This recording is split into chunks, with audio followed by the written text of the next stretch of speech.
Nouveau magazine. Nouveau magazine sur Standard Télévision. Mesdames et messieurs, bonjour et bienvenue à tous. Ouvrons ces magazines par cette information politique. Mise en place ce vendredi 6 juin 2025 du bureau d'âge de l'Assemblée provinciale du Kasaï central, ceci consécutivement au dépôt des pétitions à l'encontre de tous les membres du bureau de l'Assemblée provinciale conformément à l'article 27 du règlement intérieur de l'organe délibérant du Kasaï central. D'autres détails dans ce reportage de Jeff Mboui. C'est une autre étape que l'organe délibérant du Kasaï central vient de franchir. La période tumultueuse qu'a connue la première institution du Kasaï central est en phase de définition. Après l'autorisation obtenue par le vice-premier ministre et ministre de l'Intérieur sur l'organisation de plénière, le directeur administratif de l'Assemblée provinciale a convoqué et présidé une séance plénière ce vendredi 6 juin 2025 avec pour objectif installer les bureaux d'âge afin de statuer sur les pétitions à l'encontre des membres du bureau conformément à l'article 27 alinéa 7 du règlement intérieur de l'organe délibérant du Kasaï central. C'est le député provincial Stéphane Mwanda Malomba qui a été présenté comme président du bureau d'âge, le premier doyen d'âge de cette assemblée s'étant excusé. Il est secondé par deux députés provinciaux moins âgés, à savoir Jean-Paul Bambi comme secrétaire rapporteur et Adèle Mpanda comme questeur conformément à l'article 12 du règlement intérieur. Dans sa première prise de parole, Stéphane Mwanda, président du bureau d'âge, est revenu sur les missions qui sont confiées à son équipe. Il s'agit entre autres de l'audition des membres du bureau visés par des pétitions. Il promet de convoquer une plénière en vue de statuer sur cette question dans un très bref délai. Les hommes passent, mais les institutions restent. Il est vrai que nous traversons une période assez difficile. Les uns parlent d'une crise au sein de l'Assemblée provinciale, mais nous disons qu'il n'y a pas une crise, il y a une fiction au sein de l'Assemblée provinciale. Parce que les députés provinciaux, nous sommes ensemble, nous partageons presque la même vision du chef de l'État. Il y a eu des pétitions adressées aux membres du bureau. Cela ne veut pas dire qu'ils sont déjà partis. Ils doivent encore présenter leurs moyens de défense.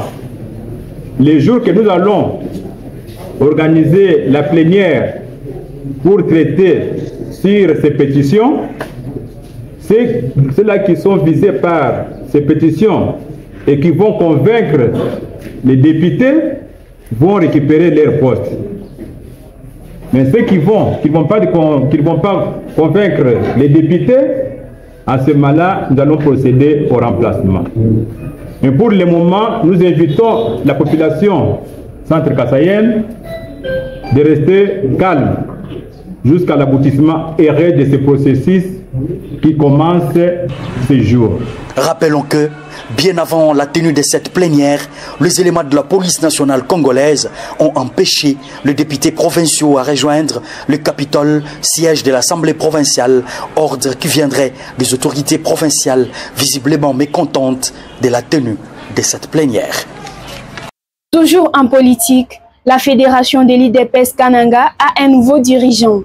Antoine Kanoulambi a été nommé sur décision signée notamment par le secrétaire général ad intérim de l'IDPS. Deo Bizibou l'avait annoncé dans un point de presse qu'il a animé mardi 3 juin à Kananga au terme de sa mission de près de 4 jours. Deo Bizibou dans ses propos recueillis par Merveille Lupetou. Nous avons été ici à la permanence pour un entretien avec les membres des comités fédéraux, comités sectionnaires et cellulaires, les cadres de base, le parti l'UDPS, ici à Kananga, nous avons responsabilisé M. Antoine, qui est ici, M. Antoine Kanoulambi Mwamba, et dans un délai d'une semaine, nous attendons qu'il nous propose la composition du comité fédéral provisoire qui va l'accompagner. Mon prédécesseur a beaucoup violé les statuts du parti. Les statuts ne prévoient pas que les présidents fédéraux soient nommés par seul le secrétaire général. Non.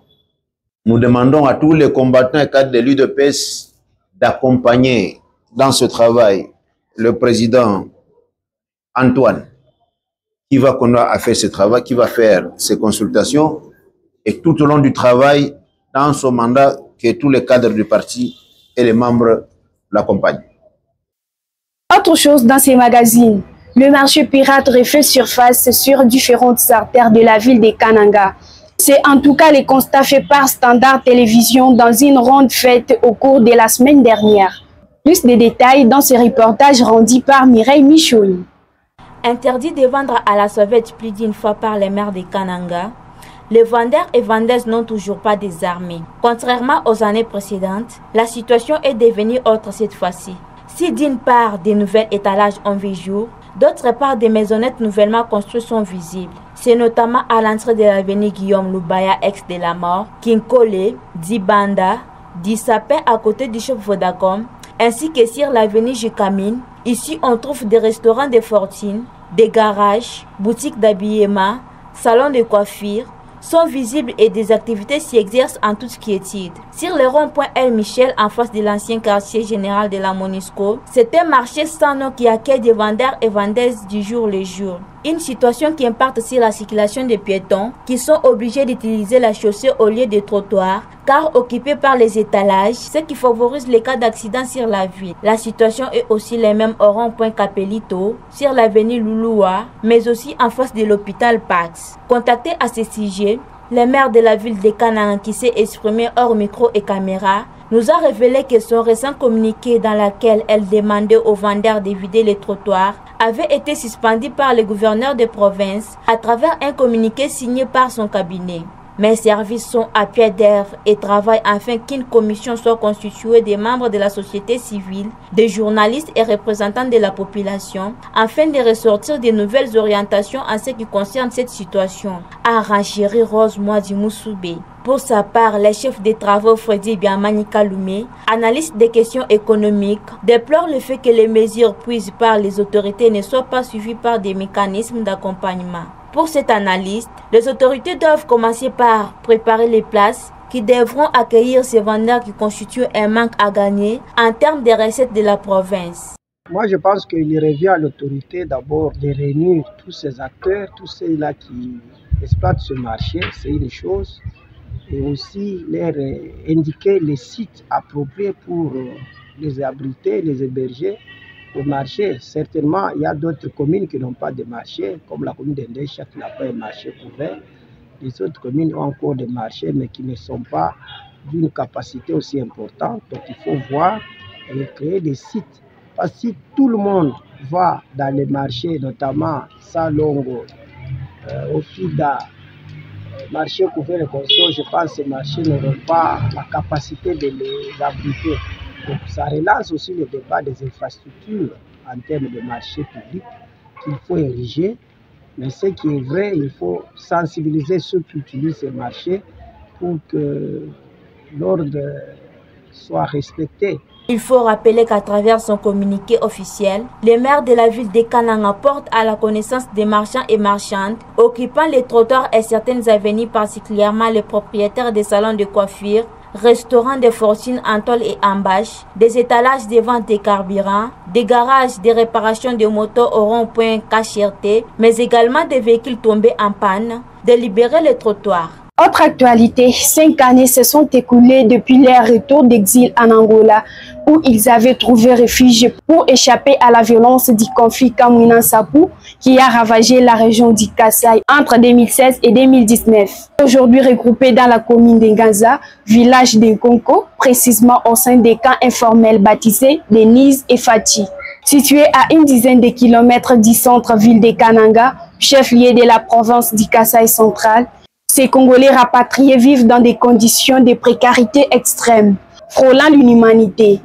Détail dans ce reportage de Félix Moulumba Kalimba. Ils vivent dans une petite localité où les cases et huttes sont des habitations de ces Congolais depuis plus de 5 ans. Ils n'ont pas accès à l'eau potable ni à l'électricité, pas d'école ni centre de santé. Leurs enfants effectuent une distance de 5 ou 6 km pour rejoindre les écoles et même avoir une eau propre. C'est de la calamité que vivent ces Congolais retournés d'Angola qui manquent même de la bonne nourriture. Face à cette détresse persistante, le rapatrié d'Nkonko lance un appel désespéré à l'aide, s'adressant directement au gouvernement central via les autorités provinciales du Kasaï central. Parmi les voix qui se sont levées pour témoigner de cette souffrance, celle de Esther Ndekenya, mariée et mère de 4 enfants, est très éloquente. Elle confie avec amertume être contrainte de travailler comme ouvrière agricole pour Détier, dans l'unique espoir de pouvoir nourrir sa famille au jour le jour.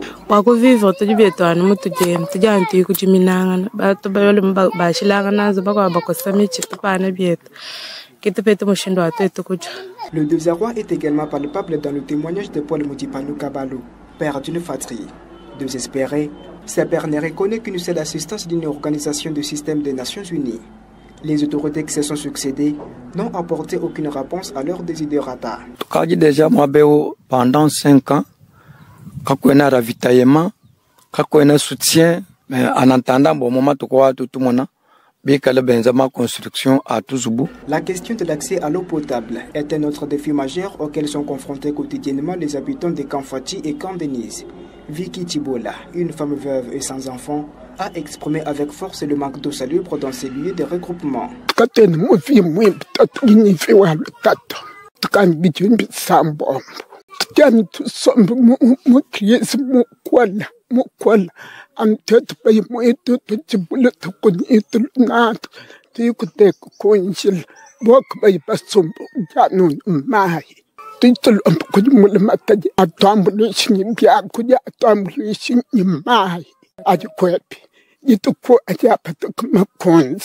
Après avoir fui la violence et trouvé refuge à l'étranger, ces Congolais espéraient retrouver la sécurité et la dignité en rentrant chez eux. Cependant, la réalité à laquelle ils sont confrontés en Congo est l'une de leurs attentes. Le manque d'abri adéquat les expose aux intempéries et aux risques sanitaires. Parlons éducation dans ces magazines. Examen d'État édition 2025. La hors-session a vécu à Kananga lundi 2 juin sur toute l'étendue du Kasaï central. C'est le gouverneur de province Joseph Moïse Kamboulou qui a donné le go à l'Institut technique industriel de Katoka. D'autres détails dans ces reportages des Standards Télévision rendus par Félix Moulumba.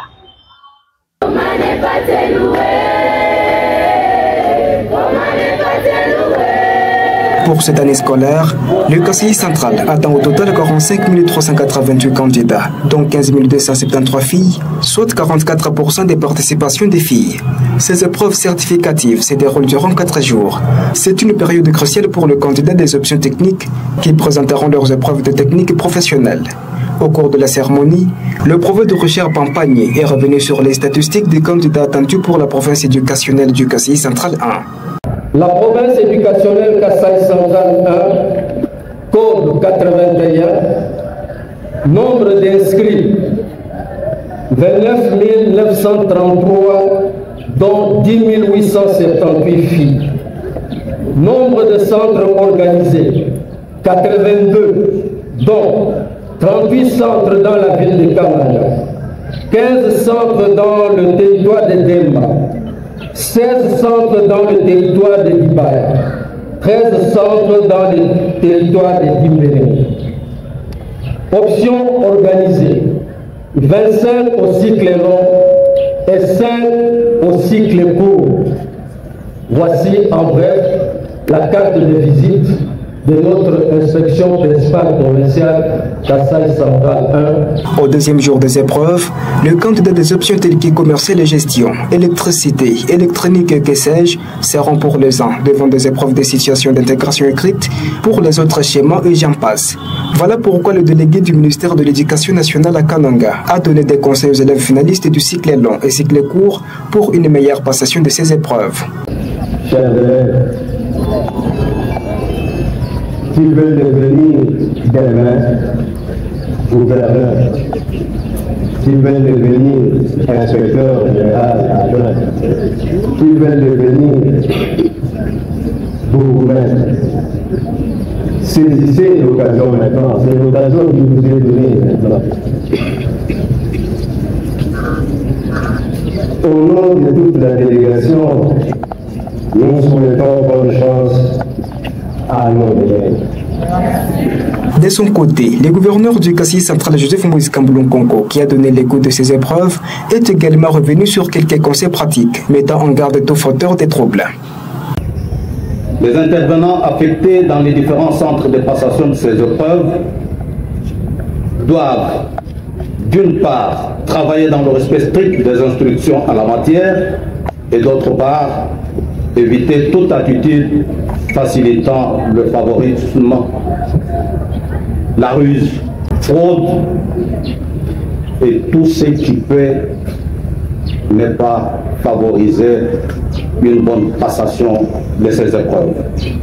Tous, nous devons mener une lutte sans complaisance contre le démon de la fraude, de la tricherie, de la complaisance, et cela sous toutes les formes.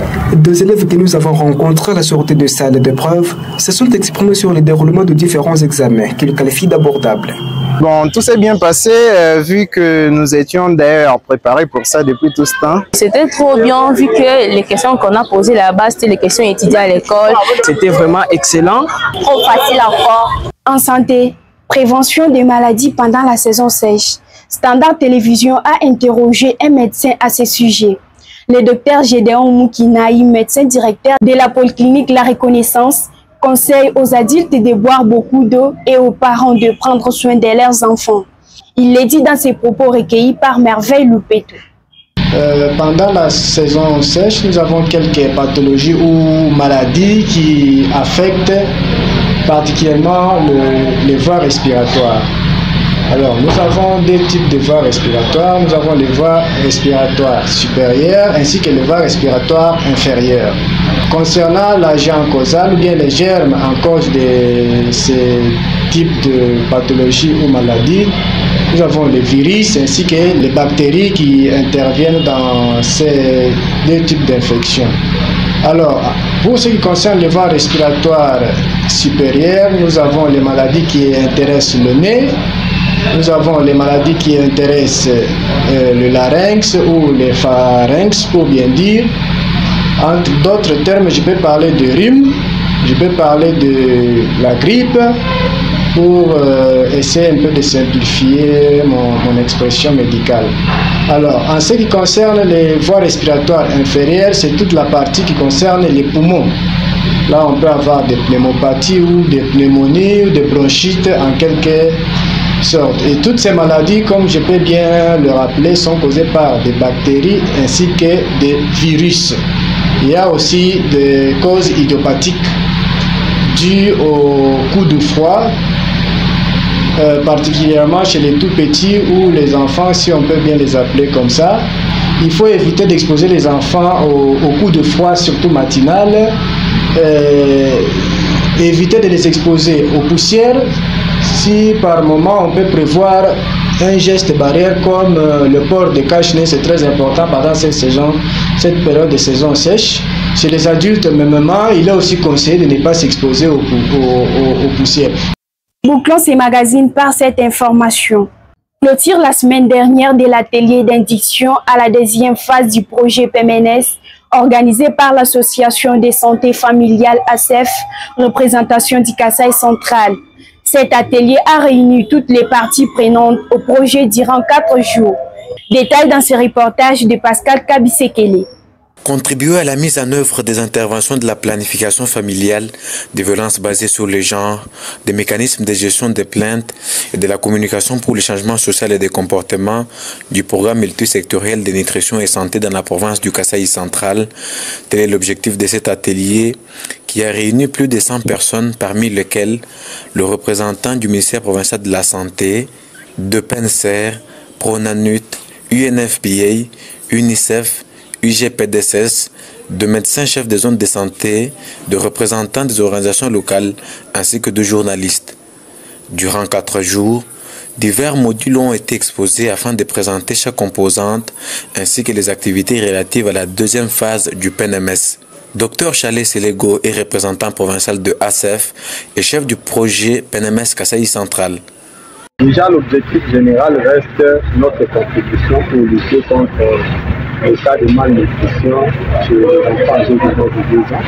Mais pour ce qui est des objectifs spécifiques, à la fin de cet atelier, nous attendons à ce que toutes les parties prenantes puissent d'abord maîtriser le projet et deuxièmement qu'ils puissent également s'en approprier pour que la mise en œuvre soit mieux. Occasion pour lui d'exhorter les parties prenantes à prendre conscience des défis qui les attendent. Les besoins sont énormes au niveau du pays, 26 provinces. Nous sommes parmi les 4 qui ont été choisis. Je crois que le gouvernement fait sa part. Nous aussi, nous devons être sérieux, nous qui mettons en œuvre ce projet, pour que tout le monde puisse vraiment s'y mettre et que ça ne soit pas une participation passive, mais que ça soit plutôt des experts qui se réunissent pour trouver des solutions par rapport aux problèmes. Et l'un des grands problèmes, nous sommes une province où la malnutrition est un peu élevée au-dessus de la moyenne du pays.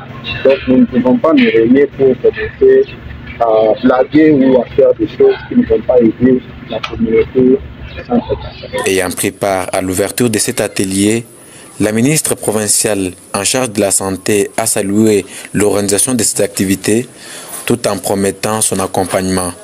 Il faut souligner que c'est la salle de réunion de l'église des Saints des derniers jours qui a servi de cadre pour la tenue de cet atelier du 28 au 31 mai 2025. C'est la fin complète de ces magazines, mesdames et messieurs. Merci de l'avoir suivi et restez branchés sur Standard Télévision. Abonnez-vous et partagez avec vos proches.